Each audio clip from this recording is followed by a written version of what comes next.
The fall of a heartless tycoon. Richard Monroe was a name known to everyone in the world of billionaires. He was the chairman of Monroe Holdings, a real estate empire that owned hundreds of skyscrapers, luxurious villas, and five-star hotels across the United States. Coming from a poor family, Richard had climbed to the top with his intelligence, ruthless calculations, and a heart of steel. From a young age, he never believed in emotions. To him, love, kindness, or care were weaknesses that only made people vulnerable. He neither needed anyone's help nor wanted to help others. To him, money was the only thing that mattered. Yet behind the dazzling success of a billionaire, Richard was a lonely man. His wife, Catherine, once loved him deeply, but after years of marriage, she realized that Richard didn't need a wife, he only needed someone to obey him. Eventually, she left him. His son, Jack, suffered the same fate. From childhood, Jack had never received love from his father. To Richard, the only meaningful thing was teaching his son how to win, how to amass wealth. Never once did he ask Jack if he was happy. One day, Jack decided to leave, leaving behind a short letter. "I cannot live in a world without love. Goodbye, Father." Richard felt neither sadness nor anger. He simply thought, emotions only make people weak. But life is unpredictable. As Richard reached old age, the foundation he had built so proudly began to crumble. It started when Monroe Holdings made a disastrous investment in an Asian real estate project. The market crashed, wiping out billions of dollars. Shareholders panicked, partners turned away. But Richard remained confident he could turn the situation around. He borrowed money from every source, mortgaged his personal assets, and placed everything on one final project to save his empire.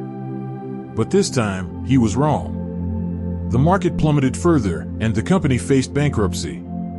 Employees he had once treated harshly were now in positions of power, and they had no reason to help him. Shareholders sued him for financial fraud, banks froze his accounts, and the government launched an investigation. In less than a year, Richard went from a powerful billionaire to a penniless man. With nothing left, Richard was forced to sell off all his luxuries, his mansions, luxury cars, private jets. In the end, he rented a small, rundown apartment in a poor neighborhood. Once the mastermind behind an empire, he now had to buy his own groceries, do his own laundry, and fumble through basic daily tasks. No one remembered him, no one visited him. The world had turned its back on him, just as he had once turned his back on it. Days passed in solitude. Richard began to understand the true meaning of emptiness. He reminisced about the lavish years, grand parties, high-stakes business meetings, and gold-adorned offices. But those were only memories. The present consisted of long, silent days, an old radio, and the ticking of a clock in an empty room. One cold winter evening, Richard walked into a small diner. He ordered a cheap bowl of soup and sat quietly. As he ate, a young man approached him. It was Jack, his son. Jack was no longer the boy he once knew. He had grown into a composed man, his eyes reflecting a deep understanding of life. He looked at his father, the once mighty man, now just a frail figure with deep wrinkles etched into his face. "Would you like to come home with me?" Jack asked, his voice gentle and sincere. Richard looked at his son. In that fleeting moment, his old heart trembled slightly. He saw in Jack's eyes a kind of compassion he had never believed in. But then, his pride surfaced once more. "I don't need anyone," Richard said coldly, then stood up and walked away. His steps were slow but stubborn. Jack watched his father leave inside. He had hoped, just a little, that the man would change. But he didn't. And that was the last time he ever saw his father. A few months later, Richard was found dead in his tiny apartment. He passed away silently, alone, just as he had lived. The neighbors barely noticed because they had never really known him. News of Richard Monroe's death appeared in a small article. Once a billionaire, now dies in solitude. There was no grand funeral, no mourners. His life ended as nothing more than a forgotten number.